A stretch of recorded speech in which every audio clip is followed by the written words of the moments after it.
Hello, good afternoon, everybody, and thank you very much for attending this webinar. The topic today will be smart water best experiences to ensure savings and quality compliance. My name is Ana Sancho, and I'm a Senior Key Account Manager for Water, Agriculture, and Environment worldwide. Also, this webinar is a bit of special. We'll be performing the session with a partner based in Madrid. His name is Asier Gonzalez, and he belongs to the company Athing. He'll be speaking during the second part of the webinar. Before starting, I just wanted to give you some quick highlights or tips. The session and the presentation will be uploaded within the next couple of days to the website. So in case you need to log out or in the middle of the presentation, it will be available. Also, this presentation is expected to be approximately 30 minutes long. During the session, there'll be a couple of associates answering quick questions like questions or comments to links, technical guides, sections from the website, contact information. The remaining questions will be answered by Asier or myself after the presentation. So if you have any questions, if you have any comments, to Asier, please add at the end #Asier if it's for him, or add #Ana at the end of your question of comment if it's for me or related to my part of the presentation. Also, the session and the answers to the questions will be in English. So I appreciate if all the questions and comments are also in English. Thank you very much, and let's start.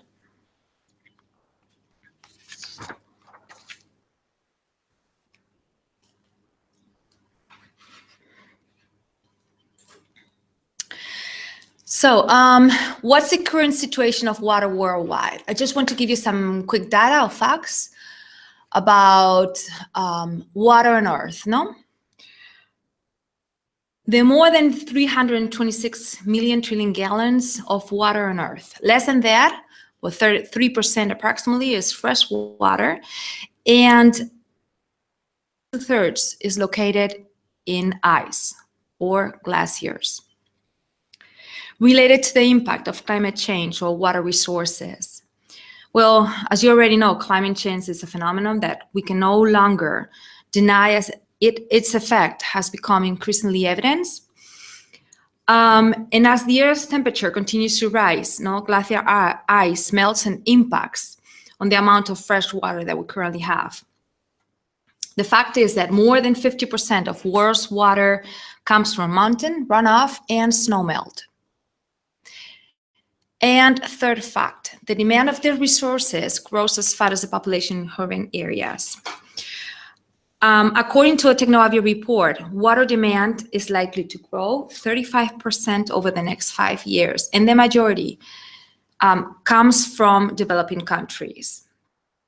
On the other side, according to the UNDP, it is predicted that by 2025, most countries in Africa and West Asia will face severe water scarcity due to the increase of population and the increase of water demand.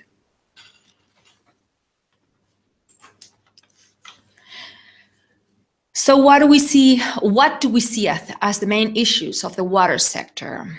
What do we see as happening right now when we try to solve an IoT project? Market fragmentation. This is a reality to manage at any point of the whole value chain, not only in geographic areas, but also in business development opportunities. So what municipalities demand and private companies demand is different, no? Some are concerned about IT and cybersecurity, some about new smart utilities, the others about their budget. Others seem to relate smart water to a smart city project. Basically, demands and necessities are not aligned. Low budget to invest in new technologies. Cost and customers' expectations seen as great unifiers, no? And then public authorities, well, the cost to renew an old system with new technologies. Scalability. Most of the companies we treat with see it as, if we invest in this technology as a POC or proof of concept, how replicable will be in the long term. Or the fear of implementing new technologies and then trying to know about if it's capable of communicating with the old ones, connecting with the old ones, and so on. And then different technologies for different applications, not a standard one. Yes, how many systems we will need to manage at the same time. So there's new technologies with their own cloud, with their own system. And then if we gather that data and we store it, we will need to store it in a separate database, in the same cloud. How efficient is having the data then? And last, a lack of knowledge to implement new technologies. Yes, there's a huge hype about technological companies, the new systems coming out, emerging on a daily basis. For instance, now everybody's talking about Narrowband, and it seems that Narrowband is the winning technology, no? But at the same time, there's a lack of education about smart water technologies. And also there's a lack of or need for more R&D departments within companies. How IoT can help solve problems and save water. A standard platform to capture the data coming from any sensor, any protocol, any device. In the water sector, for water, the intelligence and the power of standardization will be in the IoT cloud platforms, which will be developed or will need to develop to standardize the information coming from any protocol, any sensor, from the old SCADAs, from all devices, to receive real-time data from remote areas.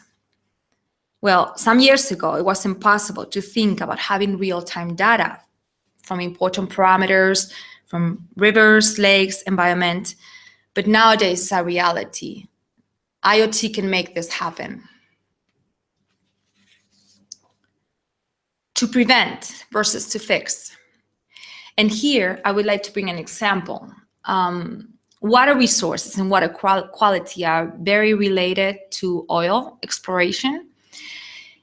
And in any oil operation, there's a risk for water resources and also for any kind of life living in that kind of habitat. However, having real-time data continuously allows us to act in a very early stage of a natural disaster. And lastly, to be cost-effective, to save money and resources and act consequently, to be able to justify the return of the investment, to be able to allow to stop a valve if it leaks, to monitor water consumption in real time, or to detect pollution in an early stage, to monitor fish farms, and to justify traceability, and to produce more with healthier conditions.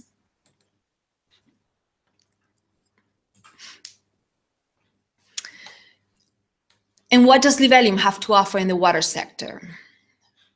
Well, I'm not going to go into details of what we do as a company, as Livelium. There's other webinars that talk about what do we do as a company, but just to kindly remind you that we design and manufacture hardware for IoT solutions to provide wireless sensor networks. And one of our main features is the interoperability. Our platform allows or solves the market fragmentation. It's modular, is horizontal, and with an ecosystem of more than 80 partners and distributors, helps engineering companies and international corporations to solve problems in the water sector.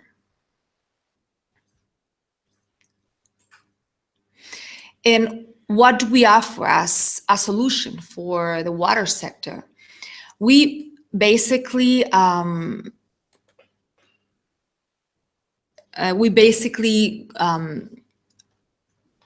offer a solution for water monitoring.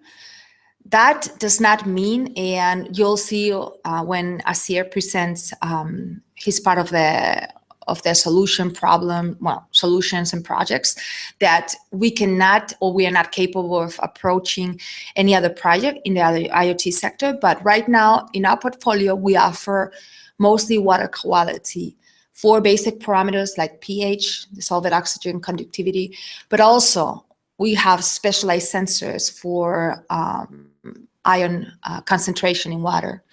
Also, we can go from applications to monitoring drinking water, quality fish farms, water treatments, even for precision agriculture. As an example, I just want to introduce just a few applications. I'm not going to go into deep on the case studies. You can always look up that information in libelium.com/case studies. And Asier also will give you more information about, more detailed information about different case studies. But just to give you an idea of what you can do within IoT, the first one is monitoring fish farms. This particular case study is in Vietnam, but I mean, it could be replicable worldwide. The aim of this project was to monitor real-time different parameters in real time to control water quality and to prevent diseases that could affect fish or to improve the quality and the quantity. Basically, this is mostly done or do because to meet international regulations. Now, there's a lot of exportation from Vietnam or Asia to Europe, and quality control regulations and traceability to ensure health within fish farms was required. There's a couple of pictures of the deployment, but basically to be aware, to prevent diseases in order to save cost, no?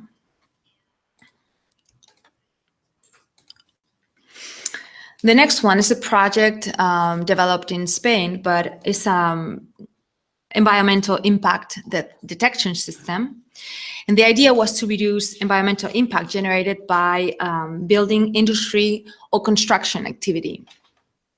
By installing different sensors like water quality monitoring sensors or air quality monitoring sensors, they were able to reduce the measurement time and the impact monitoring. Also, they were able to respond on time in any kind of alarm situation.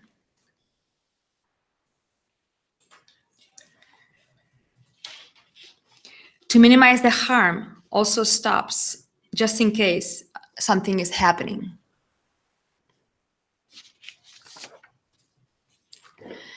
And last case study, we released this around August, I believe. I wanted to present it just because I think it's something very unique and special. It was done by one of my associates or partners in United States, in West Virginia. We was preserving endangered freshwater mussels. It's a little bit in between environmental impact and fish farms. But basically, the Ohio River is the home of population of a lot of different species of mussels, and it's a high quality indicator, or a high indicator for water quality. This system, well, the unique thing of this system is that they integrated our sensors and also third-party sensors in a buoy in order to provide real-time data transmission that could affect mussels. The main goal of the project has been to monitor and minimize the effects of dredging activities on local mussel populations. Right now, well, at the moment, and you'll see that Asier will present other case studies or different applications with OEM and third-party sensors. And now, Asier, it's your turn.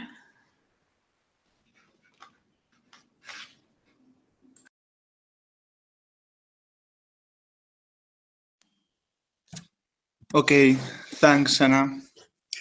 Hello, everybody. My name is Asier, and thanks to Libelium, and thank you for attending this webinar too. Okay. Firstly, I'm going to introduce my company, Aisin. We are a consultancy and engineering company focused on ICT, water, and environmental technologies, with presence in Spain and Mexico. Okay, we are part of the multinational group TPF with more than 4,500 employees in 65 countries and with experience in more than 80 countries. Okay. Related to this webinar, we offer broad water services and solutions portfolio about I don't know, water supply and wastewater distribution systems, leakage detection, water management optimization, and smart waters projects in general, okay, for municipalities, industry, large consumers, and smart cities, okay. You can get more information about ACEN in our website. Okay, if I focus in smart water projects, we work mainly as integrators in every layer of IoT, okay? In the lower layer, we select the proper sensors and electronic devices in order to meet our customers' requirements. And as probably you already know, for many of IoT projects, one of the most important features is the power consumption of electronic devices and sensors. Sometimes I think that it's critical for the viability of the project. Okay. Regarding to the communication layer, the communication systems, we have worked with all technologies you can see in the slide, and we are now testing new ones too. We choose always one of them according to the range of the technology, the battery consumption, one more time, and the number of bytes to transmit. Okay, it's the information to transmit for not technological people. Okay, all of them are very important, and besides and obviously we have to take into account the country regulations too. Okay. Once we have done the measure, we send all collected data, to a platform for being processed and analyzed. Okay. As Anna has told you before, okay, I want to stop here to emphasize the value of data, okay, because it's really, really important for our business, and not so much how we get it, but what is the information we get, okay? Especially for final customers who sometimes are more worried about what kind of technology they need to use than how to use data for improving their business, okay?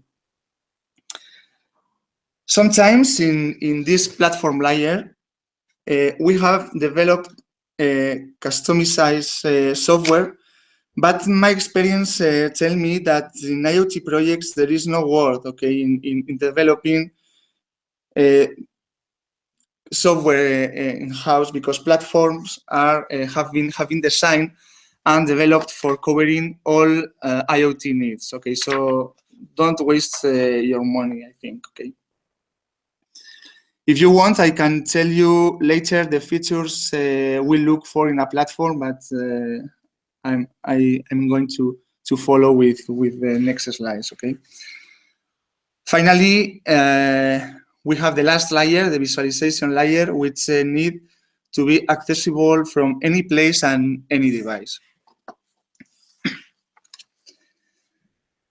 Regarding to Livelium technology, we work with both lines, okay, the plug and sense and the OEM lines. But firstly, I want to explain you why Livelium, okay? So, well, the main reason we use Livelium technology is because we can reduce very much the time to market. and we can modify the products in a short period of time. And we consider that in IoT business model, it's very important to reach the market quickly. In my opinion, Wasmode is a good electronic device, and only in those cases where we need integrate new sensors, or sometimes we need sensors with more accuracy. So in those cases, we use the OEM line, okay? Okay, so I'm going to talk you a little more about OEM products before explaining some case studies, okay? From my point of view, the benefits of using this line are that we can integrate our own sensors, okay? Because as I have told you, sometimes we need more reliable sensors and with more accuracy, although it's true that in that times, sometimes they are too expensive, okay? And other times simply it's because the sensors we need, they are not in Libelium's portfolio, okay? The OEM line allow us to integrate more communication modules, a part of certificated ones, add our powering systems, reduce cost, and be more competitive, okay? And it's the same, and reduce the time to market, okay? But all is not well when you decide to use OEM line. So you have to take into account some issues, okay? Because you have to assign money, you have to spend time and human resources for testing the new configurations, for procurement of materials, assembly the devices, and obviously the certifications, okay, the CE marking and so on. So please, if you are thinking in using OEM line, take this into account, okay? Finally, I'm going to explain you some case studies. We have selected the more important for us and water-related case studies, okay? The first one is an Horizon 2020 project, water efficiency and safety in living areas. The goal of this project was developing a real-time system to detect water usage patterns, anomalies, and predictive alerts for user and operators. We needed to open and close valves in some cases, okay? For it, Libelium technology for reading an ultrasonic flow meter, the SOFIA DOS platform for getting, processing, and analyzing that data, and an own web application for the final customer. In this case, owing to have to read and send too much information, we needed to plug the device to the power line and to use 3G communications.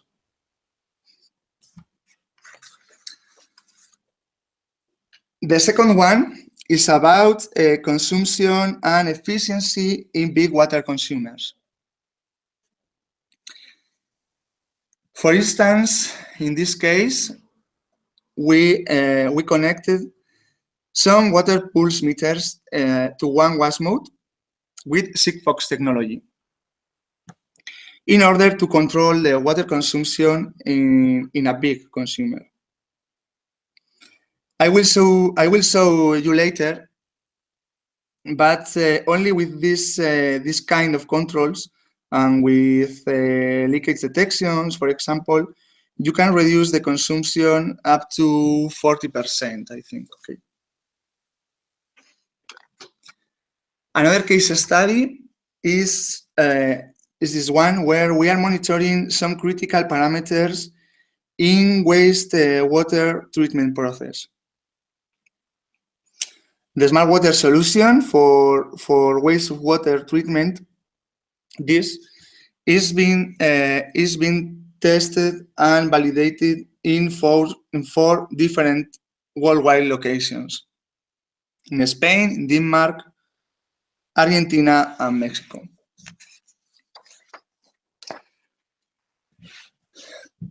The main requirements for the project are reading parameters every 15 minutes, sending information to the cloud platform. In this case is IDBox, a Spanish company.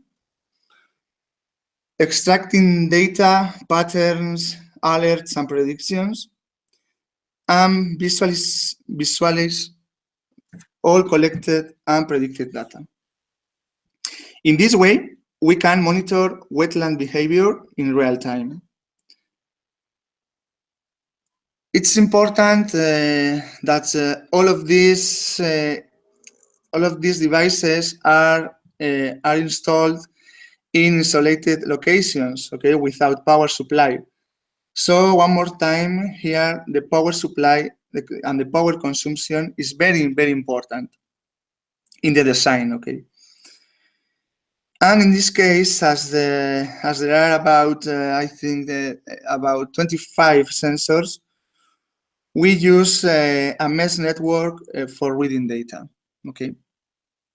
Then in Ameslium, we send data to IDBox with 3G technology, okay. And I'm going to explain the last two case studies. This one is about basins monitoring, the quality in rivers, where we are monitoring not only water quality parameters, but some PLCs and SCADAs for monitoring water infrastructures in real time. In this case, we use Sigfox technology for wireless devices, and again, IDBox platform for process and analyze all data. Okay. And the last one is the efficiency in buildings. It's very similar to the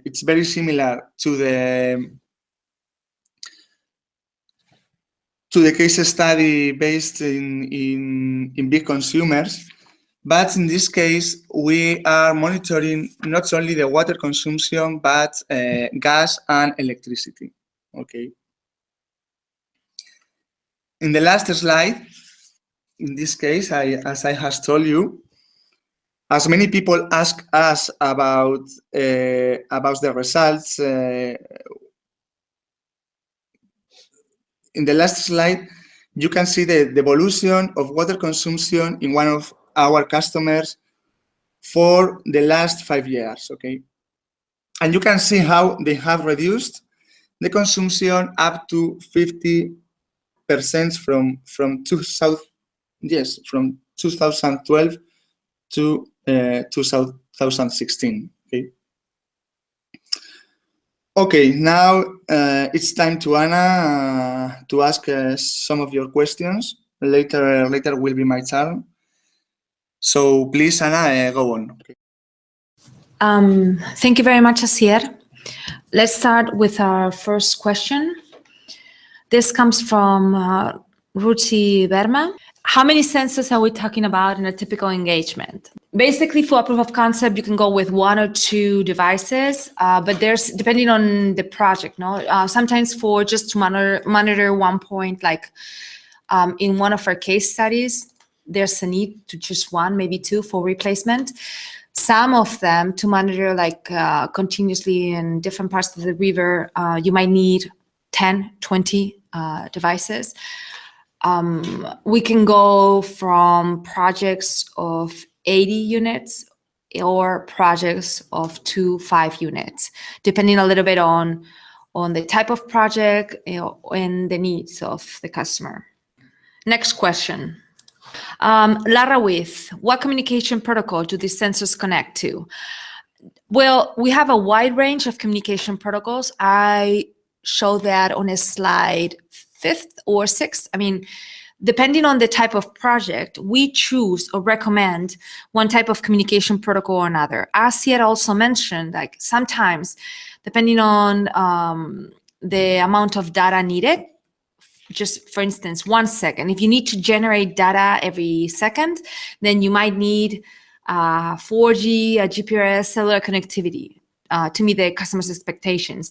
If you need to connect data or send data every 15 minutes, 10 minutes, and there's no cellular connectivity, and you need like a wide range of radio protocol, then we might go with LoRaWAN or 900 HP or 868.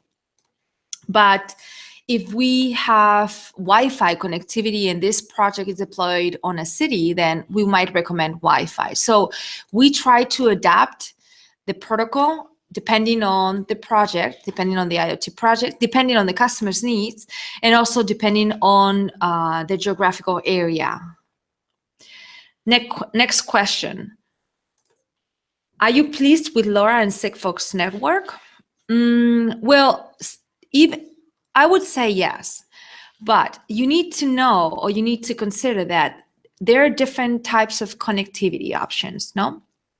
When we talk about Sigfox relies on a network and connectivity. You cannot deploy your own private network. You always need to hire a service. So if you do not have Sigfox connectivity, or the network is not developed enough, you might not be able to implement Sigfox. Plus, Sigfox has a limitation. It's very reliable though, but has a limitation of 44 bytes.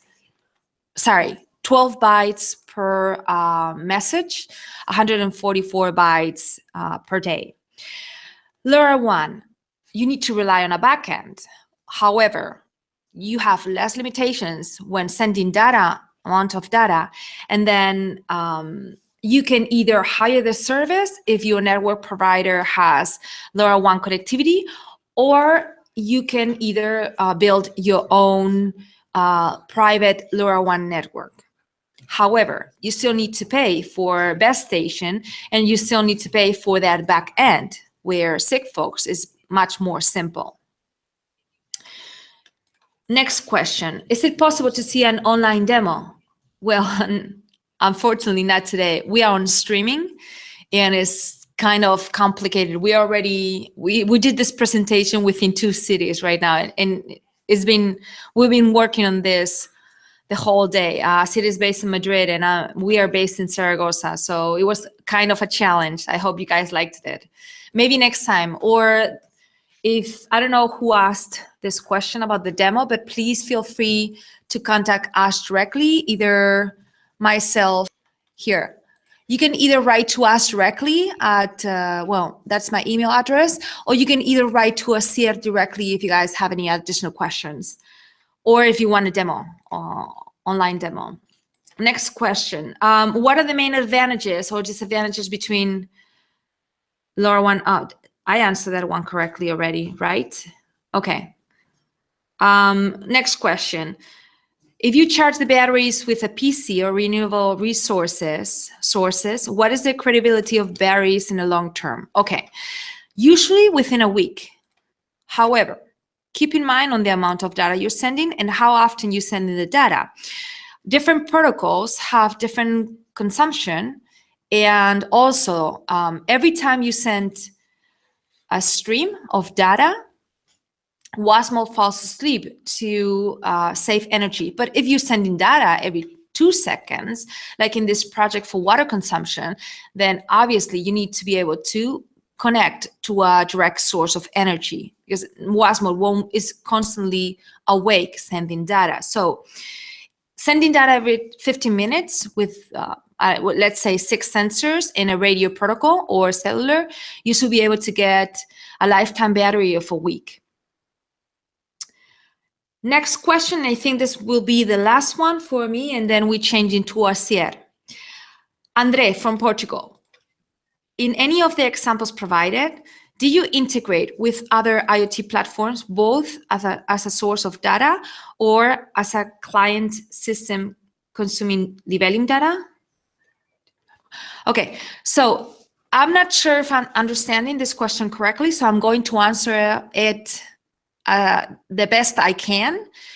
But Andre from Portugal, if I do not answer your question, please feel free to send me an email. I will be very happy to answer your question. Okay, so we work with other platforms.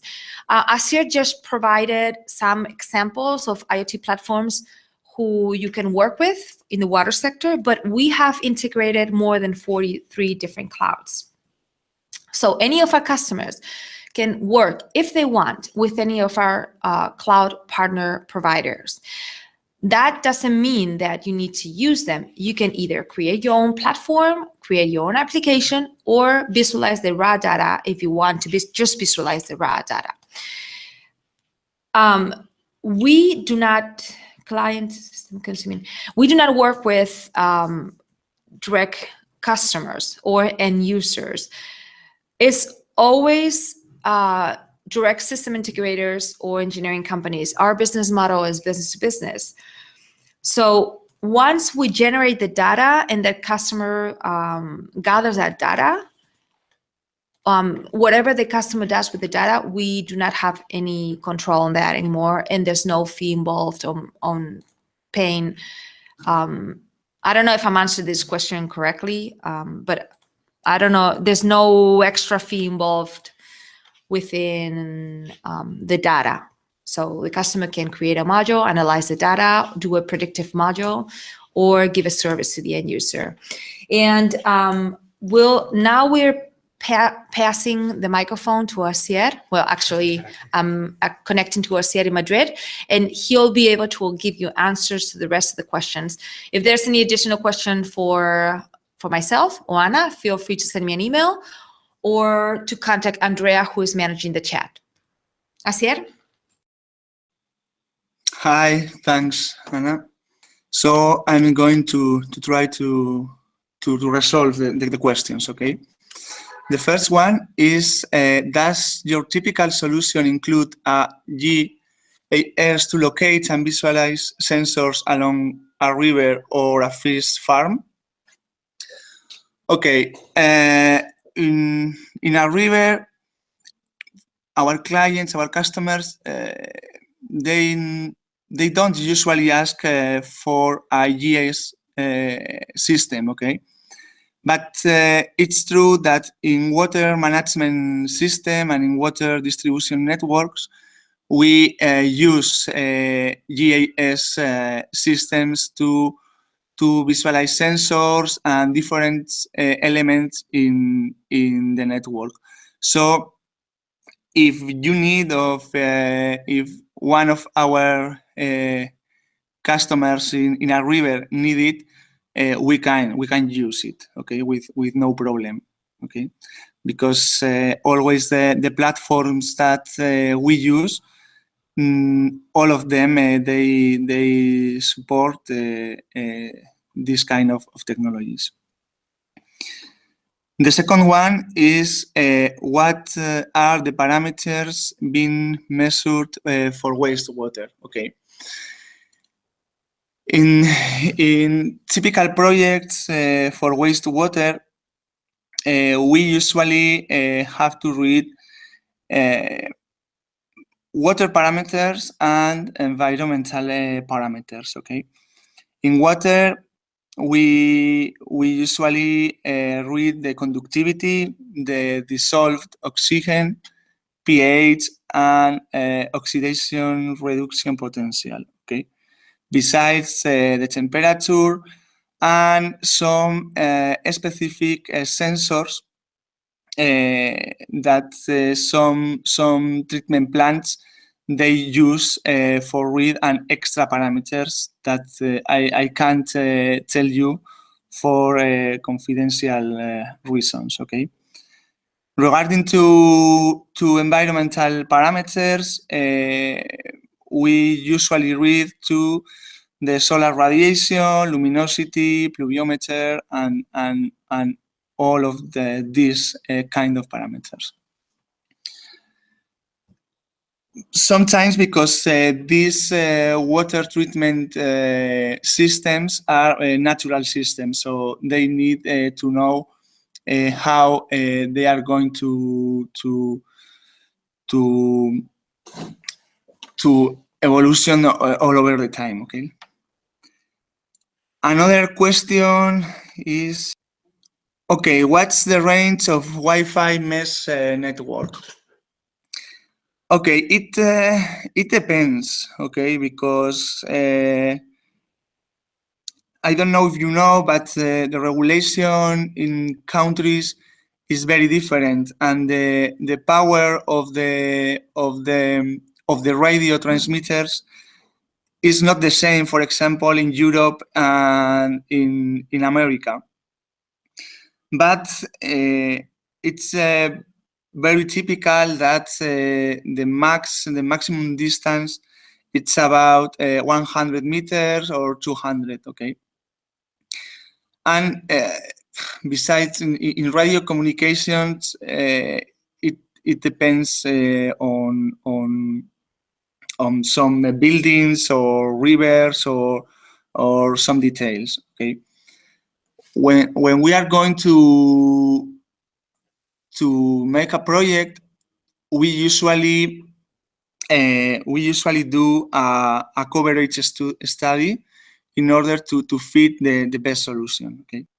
And the last one is about the Sigfox technology. Can you repeat the data throughput on Sigfox again? Did you say 144 bytes per day or per day per device? Okay, I haven't. But it's the same. I'm going to solve this question. In Sigfox technology, the most important is that you only can send 14. I think that it's 14 bytes per frame. Okay, and you can send about 140 frames per day. Okay, so you have to take into account how many sensors you have, how many times are you going to send data, and so on. Okay. Okay, that's all. If you have any question, or because we don't have much time, please feel free for sending me an email or contact me through social networks. And one more time, thank you so much for attending webinar. Okay.